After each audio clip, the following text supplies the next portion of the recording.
Buenas tardes, buenos días, maestra y compañeros. Mi nombre es Eric Valladolid Rosales, soy de la carrera de Ingeniería Mecatrónica, cursando el octavo semestre.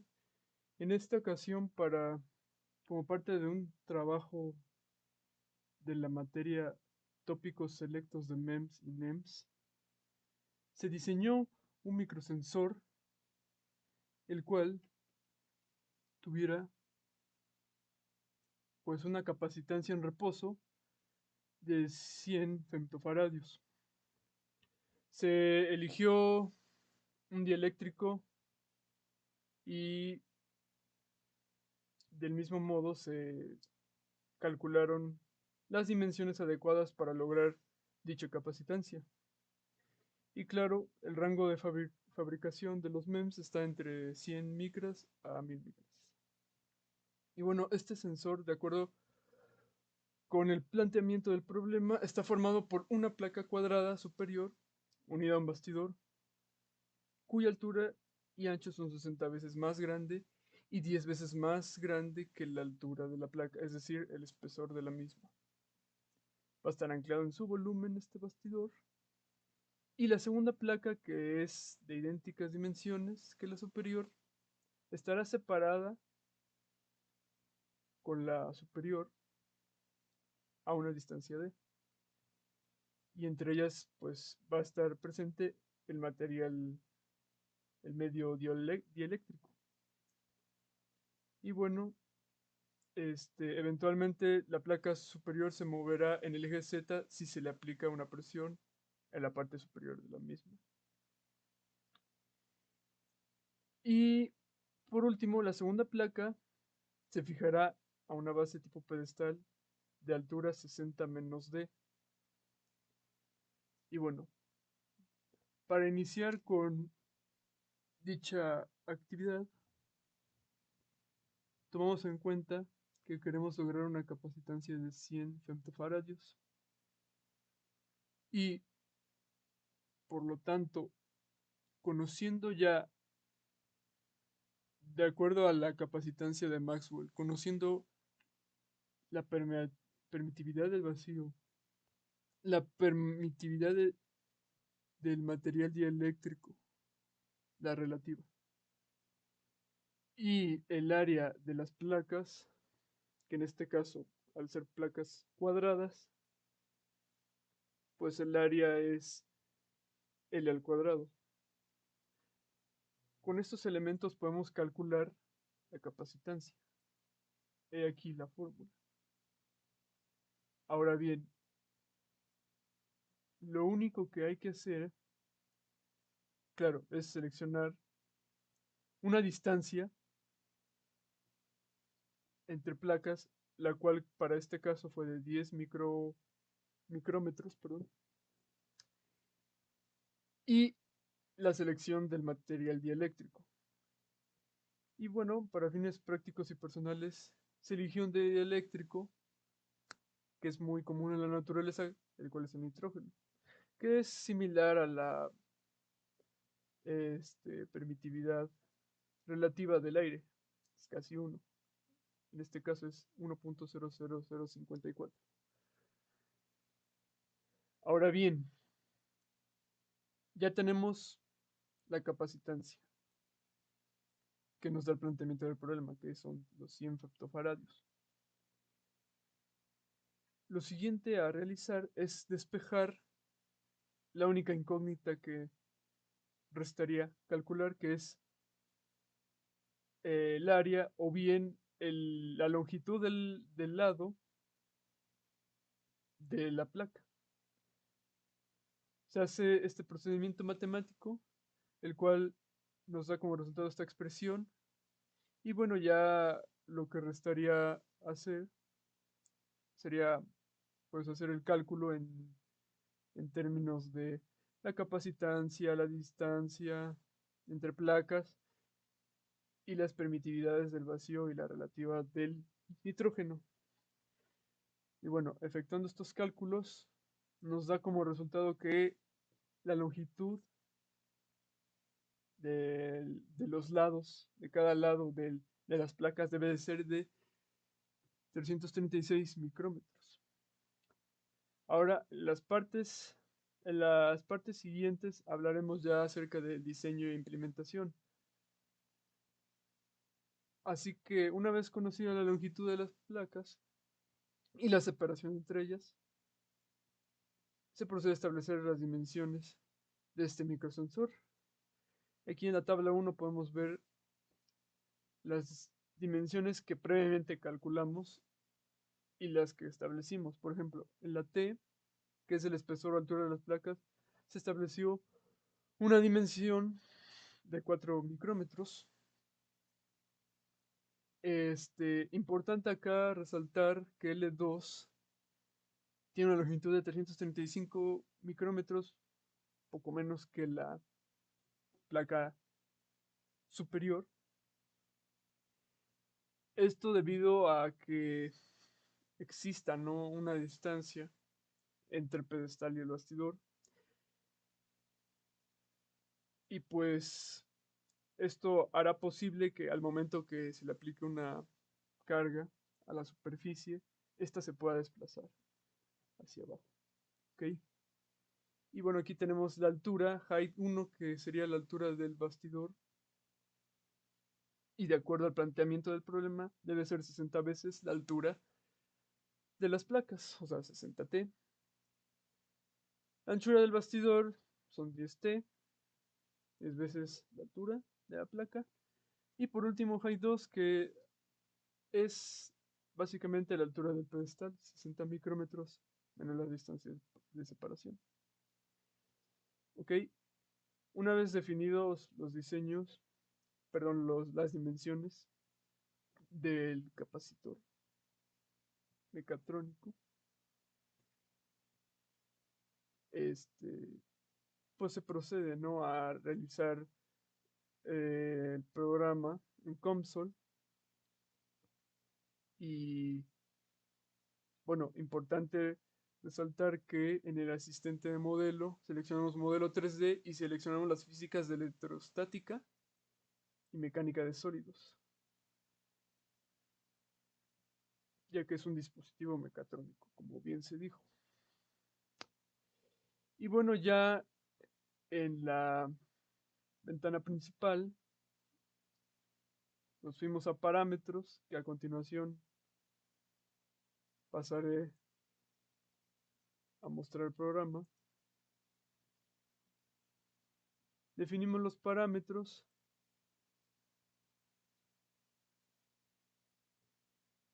y, bueno, aquí no aparecen, no sé por qué, pero mostré una captura de pantalla donde se computaron los parámetros, las dimensiones del microsensor de la tabla 1. Se definieron y posteriormente se procedió a construir las geometrías mediante la función de bloques. Aquí vemos a continuación las partes de este microsensor, las cuales conforman la placa superior, la placa inferior, el pedestal, el bastidor derecho, el nitrógeno entre las placas, o sea, el material dieléctrico que separa la placa superior y el inferior, el frontal, el trasero y el nitrógeno, el material dieléctrico que existe entre el pedestal y el bastidor, que lo dividí, bueno, en mi caso lo dividí en 4 secciones. Ok, y bueno, cabe resaltar que el microsensor, perdón, está hecho de, bueno, se definió que estaría constituido de silicio. El pedestal, las placas, el bastidor, todo es de silicio. Y bueno, aquí agregamos lo que viene siendo el material dieléctrico, que es el nitrógeno. Para ello, en definiciones, agregamos un dominio deformante, el cual indica que pues, el material que está ahí no es un sólido, que se va, como su nombre lo dice, se deforma. Y bueno, seleccionamos los bloques que previamente construimos, los bloques que le corresponden al nitrógeno. Y esos bloques los incluimos en el grupo de dominio deformante. Y bueno, seguido a esto, eh, pasamos a lo que viene siendo la restricción fija en dominio, lo cual permitirá sujetar el bastidor y el pedestal. En donde no se le aplicó restricción fija es a la placa superior. Esto debido a que se va a desplazar, esta se desplazará en dado caso de haber una carga presente, ¿no? En la superficie. Se aplica una restricción fija a la placa inferior, una restricción de contorno. Y en la parte de electrostática, pues se configuró que la terminal, la donde va el potencial mayor, eh, sería en la placa superior, igual a un volt. Esto de acuerdo a la definición de un capacitor. Recordemos que son dispositivos electrónicos capaces de almacenar carga, pero se constituyen de dos placas. Una de mayor potencial que pasa, que es dividida por un material dieléctrico a a una carga, a un potencial menor. En este caso se definió como tierra, la placa inferior. Toda la placa inferior se definió como tierra. Y bueno, ya hecho todo esto, se procedió a construir el mallado, el cual nos dio esta estructura de vértices. Y posteriormente a ello, se procedió con el estudio de la capacitancia en reposo. Una vez efectuado el estudio, pues bueno, se llegó a este potencial o a esta gráfica de potencial eléctrico sobre el material, en la cual podemos apreciar mediante una paleta de colores que el color rojo es equivalente a un volt y el color azul es equivalente a los 0 volts. Aquí podemos apreciar cómo existe la diferencia, cómo va cambiando cómo va disminuyendo de voltaje cada vez que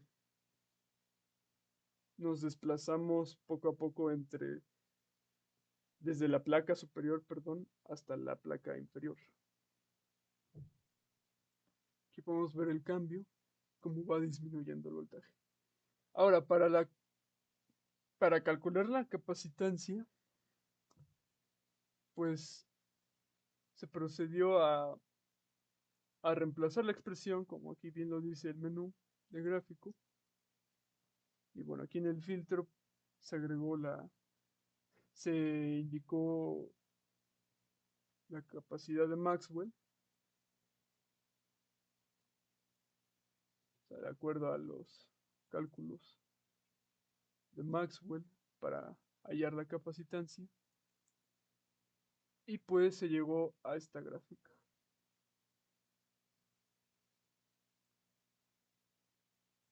Aquí podemos ver que en el material, bueno, entre entre las placas existe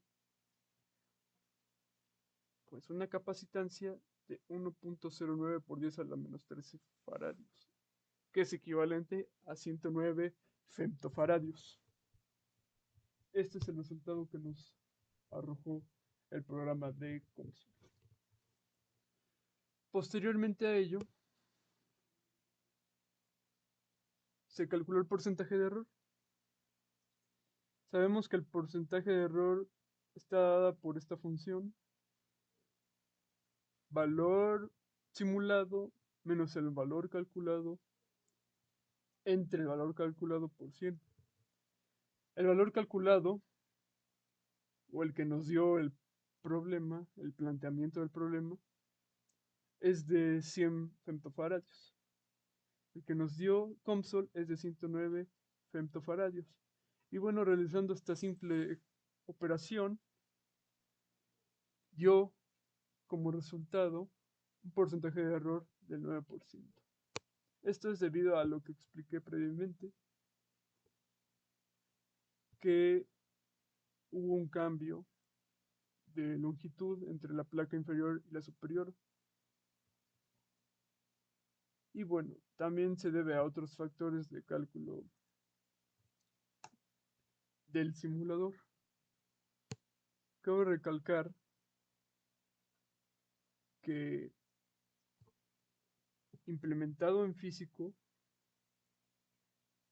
no puede mantener el mismo valor deseado,